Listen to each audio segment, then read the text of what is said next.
Bonjour à tous et bienvenue sur ma chaîne de Tribulations littéraires. Aujourd'hui mes petits loups, je suis ravie de vous retrouver pour la toute dernière capsule du Plib. Si vous n'avez pas suivi, je vous remets comme d'habitude tous les liens en barre d'infos et notamment les liens du site du Plib qui vous expliquera bien mieux que moi de quoi il en retourne. Sachez seulement qu'il s'agit du prix littéraire de l'imaginaire des booktubers auquel je participe pour la 3e année consécutive. Et qu'une fois de plus, j'ai été ravie de participer malgré les difficultés que j'ai connues cette année, qui sont un peu inédites. D'habitude, chaque année, je commence en mars mes lectures, je commence à acheter les livres, à les chercher en médiathèque, etc. Là, en mars, on a été confinés, ensuite il y a eu avril confiné aussi. Et donc du coup j'ai mis un petit peu de temps à retrouver mes marques, à commencer et du coup ça aide un peu le rush et c'est pour ça que cette vidéo ne sort que maintenant. Mais assez de blabla, il est temps que je vous présente le dernier roman que j'ai lu pour ce prix. Il s'agit de La Cité des Chimères de Vania Pratt et c'est publié chez Snag. Ce roman, c'est vraiment le roman dont je ne savais rien quand j'ai commencé, enfin quand j'ai vu les 5 finalistes choisis, parce que je suis fille de rage, j'en avais entendu parler, Féline encore plus, même Les Brunes de Cendre Lune, j'en avais un petit peu entendu parler, Mère Morte également, mais celui-là, il était passé sous mes radars complètement. En fait, ici on se situe dans un monde post-apocalyptique, mais utopique, c'est-à-dire qu'il y a eu une apocalypse, on ne sait pas trop ce qui s'est passé. Mais les hommes ont fait de la merde et il y a un truc qui a bugué. Ce qui fait qu'il y a très peu de survivants, mais certaines villes ont évolué, notamment Londres, dans lequel on va se situer ici. Londres est devenue une cité un petit peu entre deux, à la fois pas moderne, elle a un petit peu régressé, et en même temps elle est devenue très naturelle, il y a beaucoup d'arbres, tout est assez harmonieux. Et dans cette ville, nous allons faire la connaissance de 2 jeunes femmes. La première, c'est Céleste. C'est la sœur Enfin, elle a 2 frères et elle vit avec eux et sa mère dans la boutique qu'ils tiennent, qui est une boutique qui vend en fait des objets de l'ancien monde, des objets de notre monde, dont on sait pas forcément beaucoup de choses, mais des choses comme des cartes, des babioles, enfin je sais plus tout, mais je me souviens que les cartes sont très recherchées là-bas parce qu'elles sont vraiment quasiment disparues, elles sont très difficiles à trouver. Et donc Céleste, elle va travailler chez eux, mais Céleste, sa particularité, c'est qu'elle n'a pas de chi. En fait, dans cette société, toute personne a un chi qu'elle va devoir suivre et qui va l'amener à... Enfin, qu'elle va devoir suivre, qu'il vaut mieux qu'elle suive pour sa santé mentale, on va dire. Et chaque chi est associé à une guilde. Donc on a des guildes assez connues comme la guilde des commerçants, la guilde de ceux qui soignent, mais je me souviens plus, des cadrans, un truc comme ça. On a la guilde des immergents qui est un petit peu mystérieuse. On a tout un tas de guildes qui sont donc associées au chi et Céleste n'en a aucun. Et un jour, elle va rencontrer Kalissa et Kalissa va en quelque sorte lui découvrir son chi. C'est une personne... pas tout à fait recommandable, assez étrange puisqu'elle est contrebandière et on va lui donner une mission et les choses vont un petit peu genre se cogner les unes aux autres et créer cette histoire.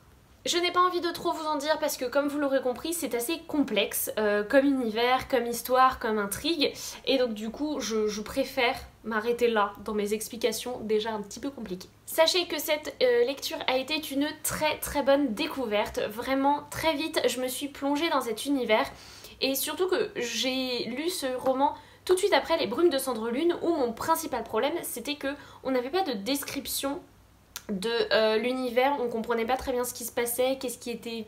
pourquoi c'était comme ça, alors qu'ici, eh ben ça faisait du bien, on nous expliquait les différents gadgets, on nous expliquait que voilà le monde d'avant avait disparu, que voilà maintenant on s'organisait comme ci, comme ça.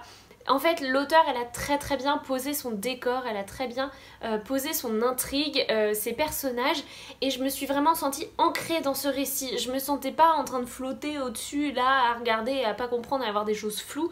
Non, bien au contraire, j'ai vraiment compris les différentes choses qui animent, enfin les ambitions qui peuvent animer les gens, le pourquoi du comment. J'étais curieuse d'en savoir plus, vraiment.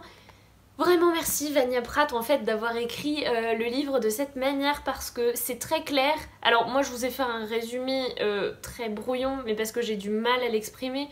mais vraiment dans ce récit c'est hyper clair, on s'y retrouve, c'est facile de comprendre et ça m'a fait du bien. Deuxième chose assez intéressante, c'est que j'ai beaucoup aimé les personnages. Céleste, je l'ai trouvée un petit peu naïve forcément, mais elle cache quand même des ressources assez inattendues qu'on va découvrir au long de la lecture et ça m'a fait énormément plaisir de la voir.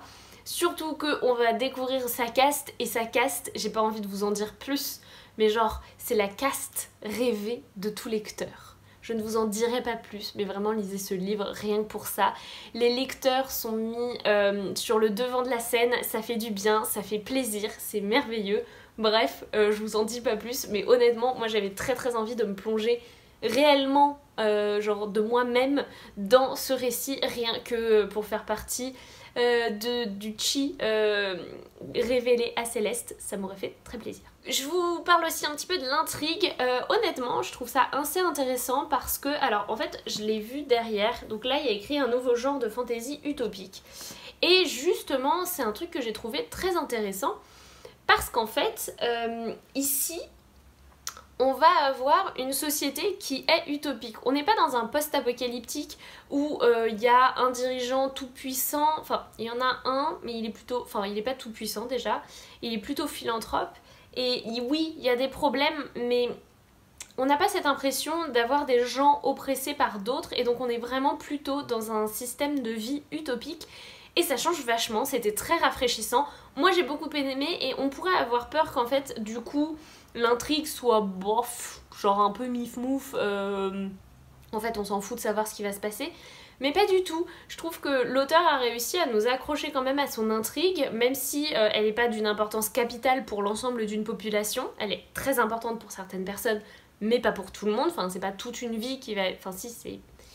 Mais c'est pas tout un peuple oppressé qui va être libéré, vous voyez, genre c'est pas la pression des Hunger Games quoi.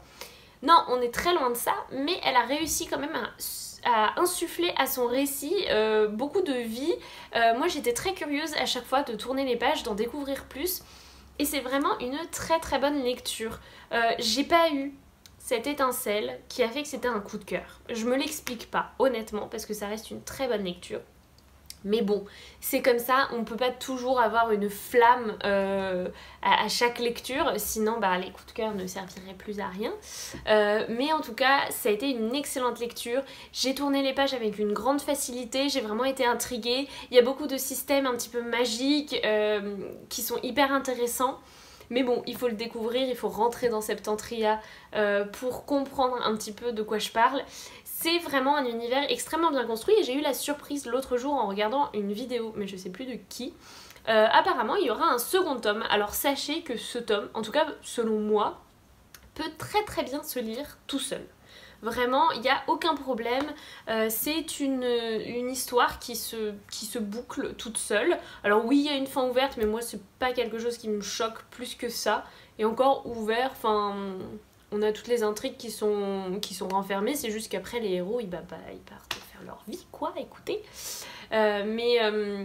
C'est vrai que je pense qu'il y a encore beaucoup de belles choses à faire et je serais très curieuse de découvrir un second tome et une seconde intrigue à la Cité des Chimères. Vous l'aurez compris, ce tome ne remporte toujours pas pour moi la palme du PLIB. De toute manière, j'ai déjà voté et je vais vous faire l'honneur de vous dire finalement mon podium. Et donc en 5e place, je mettrai Les Brumes de Cendrelune qui m'a définitivement pas convaincue du tout. En 4e place, je vais mettre, mais franchement c'est super difficile au final, mais je vais mettre Mère Morte parce que voilà, le début m'avait un petit peu... Je l'avais trouvé un petit peu trop lent à mon goût, mais c'est vraiment... Franchement, les 4 premières places, ça a été super dur de les mettre à des marches, quoi. Sur la 3e place du podium, je pense que je vais mettre justement La Cité des Chimères, même si ça a été une très bonne lecture. Il y a eu des coups de cœur après. Du coup, en 2e place, je pense que ça ne surprendra personne, je vais mettre Je suis fille de rage, qui a été un très joli coup de cœur, une très belle découverte, mais qui n'a pas su supplanter Féline, qui a été un coup de cœur absolument intersidéral, que je trouve absolument génial, et c'est donc pour ce roman que j'ai voté, Féline de Stéphane Servan, et autant vous dire, j'ai hyper hâte de connaître les résultats, et j'espère sincèrement que c'est mon petit chouchou qui va gagner cette année. Sur ce mes petits loups, je pense que je vous ai tout dit, j'espère que ces vidéos vous auront plu, j'espère que ça vous aura plu de me suivre encore une fois dans les aventures du Plib. J'ai beaucoup hésité parce que j'ai eu énormément de difficultés cette année voilà, à lire tout, etc. Mais le Plib, c'est quand même une fois dans l'année, c'est quand même l'occasion de découvrir 5 titres vers lesquels je me serais pas forcément tournée de manière générale. Ici vous voyez bien, honnêtement la Cité des Chimères, j'en avais jamais entendu parler, Je suis fille de rage, je suis pas sûre que je l'aurais lu comme ça, Mère morte encore moins. Donc voilà, ça me permet aussi de découvrir des romans et bah, je vais rempiler pour l'année prochaine. Voilà, c'est tout ce que je voulais vous dire dans cette vidéo, j'espère vraiment qu'elle vous aura plu. N'hésitez pas en commentaire à me dire si vous avez suivi un petit peu le Plib. Si vous voulez en savoir plus, n'hésitez surtout pas à aller voir sur le site, il y a tout plein d'infos. Sur ce, je n'ai plus qu'à vous souhaiter d'excellentes lectures et à vous dire à très bientôt. Salut les petits loups!